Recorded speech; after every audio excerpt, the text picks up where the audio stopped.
Hello friends, welcome to my channel. আমি তোমাদের চলে এসেছি একটি নতুন ব্লগ নিয়ে। বন্ধুরা সবাই ভালো আছে। আর এই দেখো বন্ধুরা, কেউ স্কিপ করবে না, আজকে নতুন চমক, একদম নতুন চমক। আর প্রথমেই বলে রাখি, আমি অন্য জায়গায় আছি, ভয়েস দিচ্ছি অন্য জায়গায়, তো তোমাদের সেই জন্য প্রবলেম হতে পারে, আশপাশের আওয়াজ আসতে পারে, তার জন্য একটু মানিয়ে নিও, ঠিক আছে? তা তোমরা কোথায় যাচ্ছে? এই দেখো অনেক মানে খুচরো পয়সা নিলাম, আর এই ব্যাগটা প্যাকিং চলছে, ওই জন্যই বলছি পুরো টুইস্ট একদম, কেউ মিস করবে না, কেউ মিস করবে না। খুব ভালো, তোমাদের অনেক জিনিস দেখতে পাবে। তো বন্ধুরা, এইটা প্যাকিং চলছে, আর বমি করার জন্য আমি বমি করি, তার জন্য আগে ওই ক্যারি ব্যাগগুলো নিয়ে নিয়েছি। তো বন্ধুরা, এখনও খাওয়া দাওয়া করে রেডি হয়ে নেব। তো এই দেখো রেডি হয়ে গেছে, আর এত কিছু নিয়েছি যে ব্যাগের চেন আমি আটকাতে পারছি না, এত কষ্ট করে চেনটা আটকাতে হচ্ছে, মানে তালা দিয়ে রাখবো, মানে সমস্ত কিছু বুঝতেই পারছি ইম্পর্টেন্ট জিনিসপত্রের ভিতরে রয়েছে, ওখানে তালা না দিয়ে রাখলে হবে না। আর কানের টানে সব খুলে ফেলেছে, বলতো মানে ফোন আর কোনো অর্নামেন্টস পরে যাবো না, তো তুই যাচ্ছি যখন। তো বন্ধুরা, যাচ্ছি আর চেকে পুরীর উদ্দেশ্যে, জগন্নাথ দর্শনে যাচ্ছি। তা তোমরা সবাইকে ওই জন্যই বলছি, সবাই থাকো, সঙ্গে থাকো, ওই জন্য জগন্নাথকে তোমাদের দেখিয়ে নিয়ে আসতে পারো। এই রথযাত্রায় পুরী দর্শনের জন্য বেরিয়েছি। তো অনেক দিন হয়েছে ভাবছি যাবো করে, ঈদ করে আর যাওয়াই হয় না। তো হট করে প্ল্যান তৈরি করলো যে যাবো জগন্নাথ দর্শনে, তো প্ল্যান হয়ে গেল। আর এটাকে তো এই যে চলছি দেখো, আর এত লাগেজটা এত ভার হয়েছে কি বলবো, খুব কষ্ট হয়ে গেছে। আর আমার না অনেক দিন একটু সবাই লোকে যখন ভিডিও করতো না, যে বেশ টলি টেনে নিয়ে যেত, তো আমার এটা একটা লোভও ছিল যে আমি একটু কবে কোন এরকম একটা ভিডিও করব। তো আজকে সত্যি ফাইনালি সেরকম একটা জিনিস চলে আসলো, আর আমার খুব ভালোও লাগছিলো এরকম টেনে নিয়ে যেতে। আমি দেখি অনেক ভিডিওতে দেখি যে এরকম টেনে নিয়ে যায় টলি, কিন্তু আমার তো আর হয়নি। তো আজকে সত্যি ফাইনালি একটু হয়ে গেছে। আর দেখো দাঁড়াচ্ছিলই না, একে আবার ঠিকঠাক করে দাঁড়ালাম, ও বলছে ভেঙে যাবে। তো একে ঠিক করে এখন আর একটা ব্যাগ নেব, বেশি ব্যাগ নেবো না, কারণ কী বলো তো বন্ধুরা, জায়গারও একটু ব্যাপার থাকে। তো আর এই যে আমার একটা ঝোলাটা নিলাম, আর একটা ব্যাগ নিলাম, মানে এটা হচ্ছে প্রয়োজনীয় জিনিসপত্র, টুকটাক জিনিসপত্র নিয়েছি, যেগুলো সবসময় আর ওইটা হচ্ছে কি তালা মেরে রেখেছি, ওরা সবসময় ইম্পর্টেন্ট জিনিসগুলো রয়েছে, আর এগুলো সবসময় করে রাখার জিনিস। আর বন্ধুরা, ভয়ে যায়, দেখতেই পাচ্ছ, আওয়াজ পাচ্ছ। আর এই তো আর এই দেখো আমাদের টোটো চলে এসছে, টোটোতে করে এক্ষুনি যাবো, রওনা হচ্ছি। যে এখন আর ভয়েস দিতে যে এত প্রবলেম হচ্ছে, সবাই বাসের ভিতরে চলে এসছে, আমি বাসের ভিতরে আগলা বাসের ভিতরে ভয়েস দিচ্ছি।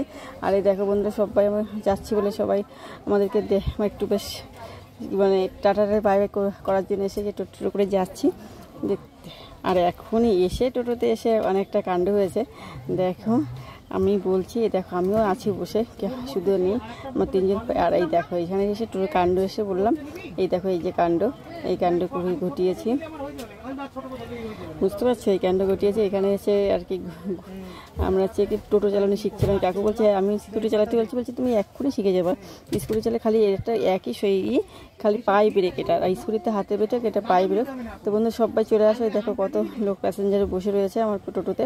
আর এই যে ফাইনালি অনেকক্ষণ পরে বাস চলে এসছে, আর তারপরে এই যে সবাই ঢুকছে, আর আমি এখানে ভিডিও করছিলাম, তো দেখতে পাচ্ছি।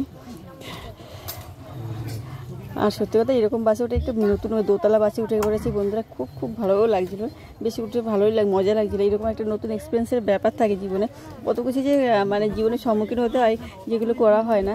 তো আজকে সত্যি কথা সেটা মুহূর্তটা এসছে, আর এই মেয়ে পুতুলও নিয়ে চলে এসছে খেলার জন্য, আর অনেক কিছু নিয়ে এসছে, আমি ভাবছিলাম নেবো না, তো নিয়ে এসছে। তো সত্যি কথা বলতে বন্ধুরা, তোমরা কে পুরীতে এসছো আগে একটু জগন্নাথ দর্শনে?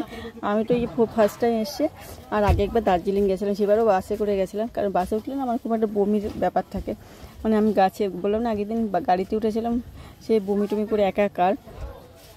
আর এই দেখো বন্ধু, এই একটা জিনিস হাওড়া ব্রিজ, এটা ফোন বের করতে না ঝুলে গেছে, মানে এতটা লাস্টের দিকে একটুখানি করতে পারি, তারপরে ফোনের ক্যামেরা খুঁজে পাচ্ছিলাম না, এই করতে তো হাওড়া ব্রিজে গঙ্গা নদীতে দেখতে পেলাম, আর তোমাদেরকে দেখিয়ে দিলাম দেখো। আর এই দেখো দুপুরে লাঞ্চের পরে যে খাওয়া দাওয়া করে জায়গাটা আমার এত ভালো লেগেছে, আমি তাহলে একটু ভিডিও করে দাও। তো এইখানে ভিডিও করছি, দেখো কি সুন্দর জায়গা, তোমাদের সত্যিই বন্ধু ভালো লাগবে, তোমরা দেখতে থাকো। আর এই দেখো আরেকটু মনোরম পরিবেশ তৈরি হয়ে গেল, দেখো সবুজ ভয়, তারপরে আবার বৃষ্টি হয়েছে, এই বৃষ্টির সময় দেখেছো কি সুন্দর, দেখেছো এত সুন্দর পরিবেশটা, খুব ভালো লাগছিল। আর তোমরা তো বুঝতেই পারছো, আওয়াজ পাচ্ছ, বাসের মধ্যে প্রচুর লোকজন আসছে, আর খুব ভালো লাগছিলো, আমার তো এত ভালো লাগছিলো, মানে দেখে আমি উপভোগ করছিলাম, এত সুন্দর ওয়েদারটাও ছিল সেই রকম। আজকের দিনটাই মানে খুব ভালো, যেহেতু এবার খেয়ে দেওয়ার পর একটু ঘুমিয়েছিলাম। তারপরে এই যে বিকালবেলার দিকে যে বসে রয়েছি বাসের ভিতরে চুল টুল ছেড়ে দিয়ে। তো খুব ভালো লাগছে বন্ধুরা। পুরী দর্শনে কে যাচ্ছ, আমার কেমন লাগছে আমার ভিডিওটা অবশ্যই একটা কমেন্ট করে যাবে। আর ভালো লাগলে একটু কমেন্ট, লাইক, শেয়ার করে দিও। আমার সঙ্গে থেকে পাশে থেকো। আর ভিডিওটা ছোটো তো অবশ্যই কেউ স্কিপ করো না, প্রথমেই বলে দেওয়া ভালো ছিল আমার। তো আমার তো খুব ভালো লাগছে। আর আমার সবথেকে আমার পরের হাজব্যান্ডের খুব ভালো লেগেছে এই উপরে সিট পেয়ে। ও এত মজার স্লিপারে নিয়েছি, উপরে এটা দোতলার উপরে, সেই এত ভালো লেগেছে বন্ধুরা। ফাইনালি আমরা উড়িষ্যায় ঢুকে গেছে। আর এই যে প্রথম মন্দিরে দর্শনের জন্য, তো মন্দিরে এখন দৌড় খোলেনি, তো আমরা সেই জন্য এখানে বসে রয়েছি। এটা তো এখানে একটা ভিডিওটা করলাম, এখনও মানে 9:30টায় খুলবে, তো ওয়েট করে যাচ্ছি। তো বন্ধুরা তোমরা সবাই ভালো থাকো, আর সবাই সমস্ত ভিডিওটা দেখবে, কিন্তু সমস্ত ভিডিও আমি শো করবো তোমাদের দেখার জন্য, প্লিজ সঙ্গে থেকো।